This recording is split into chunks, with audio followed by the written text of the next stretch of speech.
When someone mentions making a video game, maybe you think of Unity or Godot.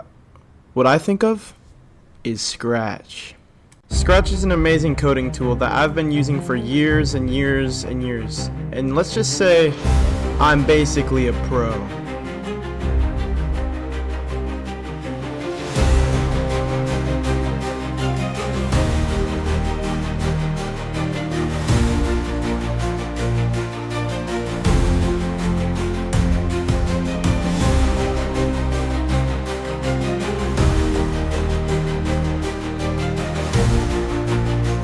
Okay, maybe I need a little bit more work.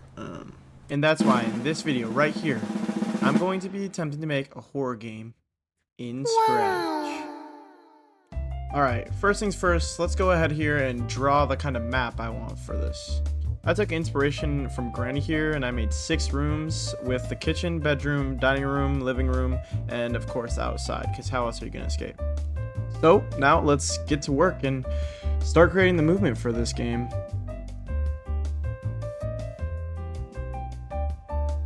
Bam! Just like that, working movement in my game. And not only that, but I've taken the liberty of also creating doors so I can go to each room. Works like a charm. But don't ask me how long this took because it might have taken like a few hours. But that's not important. What is important is all of the amazing art I get to make now. So please sit back and relax as I try to make an incredibly long montage into just a few short seconds for you to enjoy.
Okay, I'm finally done with all the art, and I think I have all 6 rooms to perfection. I mean, come on. It doesn't get much better than that garage right there, you know?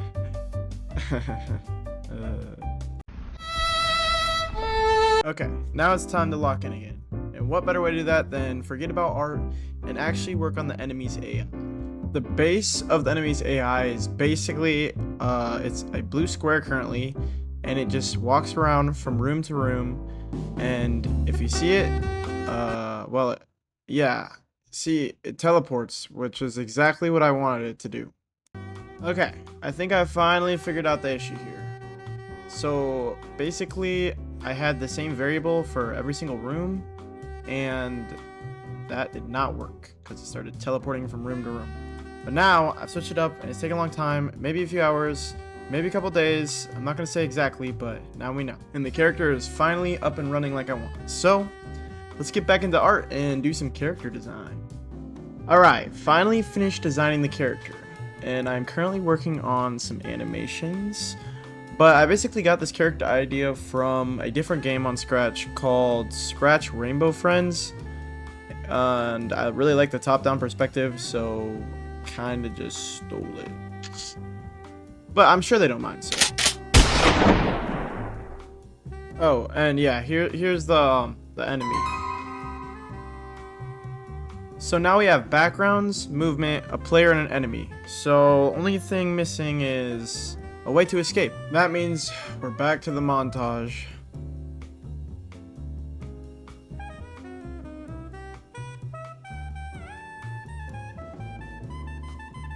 Alright, boom, done. finally finished all the items, but I'm not going to spoil what they each do because you're going to have to play my game to figure out that. So, play it.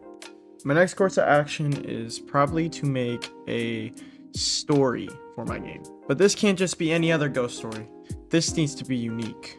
Something no one has ever heard of. What better way to do that than to make a comic book?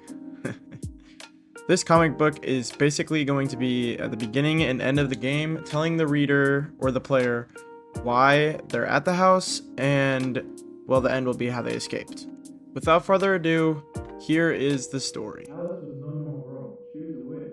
Ooh. And she was bullied. And your pizza guy has to deliver food to her house. Alright, hope you got all that, because the lore to this game is super important. Now that we're done with the boring stuff, let's move on to the important and fun stuff that everyone does at the end of their game. Making the main menu. As you can see, I put a lot of time into this.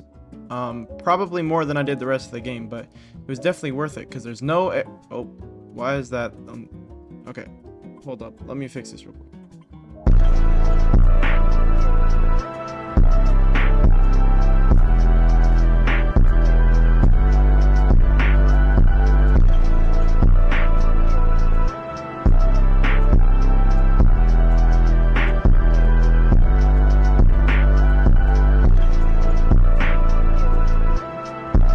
Alright, there we go. Main menu is perfect. Now I think the only things left to do is write some instructions, make a thumbnail, and test out the game. Alright, I'm finally finished. Thumbnail took way longer than I thought it would, but I should have instructions and the thumbnail right up on your screen right now. Hopefully it's there, or else my editor is not doing a great job, but everything should be complete and ready to be tested. Okay. So the final part of this video is going to be me testing out my game, and if you want to go and play the game before I test it out, go ahead and go to the link below. I'll drop it down there so you can see it, and hopefully Scratch doesn't take it down because I know they don't like horror games. But yeah, so spoilers ahead, be warned. Okay, here we go. I'm in Alice. Got my sound effects working, everything like that. Instructioning. Let's play. Alright, so Alice is getting bullied and she turned into the ghost. Okay, and we're just trying to get a pizza and didn't get a tip, bro. That's crazy. No tip is crazy. Alright, escape. So let's go grab this cog on the ground over here. Okay, no Alice yet. Got some wire cutters over here. Let's go to this room. Still no Alice. Let's go outside here so we can use the cog. Grab this hammer. Loki's surprised we haven't seen Alice yet, but that's probably a good thing, because I'll probably die. Oh. Oh, no. Oh, crap. Chill, Alice. Chill. Okay. Should I make a run for it? But I have to be here. Okay, hold up. Alice will leave soon. Okay, we're good. So, let's put the hammer in and grab the code. Alice just went in that room, so I'm not even going to risk it. I'm going to go turn the power back on. It's not even worth. Okay, so... Oh, just in time. Let's turn this power back on. Alright, there we go. Gotta go back in. Go. Okay, nice. So now we can use this on the safe to grab a key. Alice is gone. Thank gosh. Okay. Finally, use the key on this. Let's go. We escaped. Run. The Book of Alice. The end for now. Wow, what a great game that I made. Okay, so I've finished recording everything, and I just realized one important thing that I missed, and that's a jump scare. So I'm going to make that real quick, and then I'll show it to you in 1 sec. Okay, so here we are. We're dying to Alice. Now watch. Oh my gosh, she got us, bro. We were found. And then, like, also, when you're found, like, it plays sounds. And the whole game has music, but just in case, you'll have to play it to see. Okay, so that brings us to the end of this video. I hope you enjoyed it, and I hope I can make more Scratch videos just like that. Go ahead, if you can, subscribe. Make sure to play the game down below, and I'll be back next time.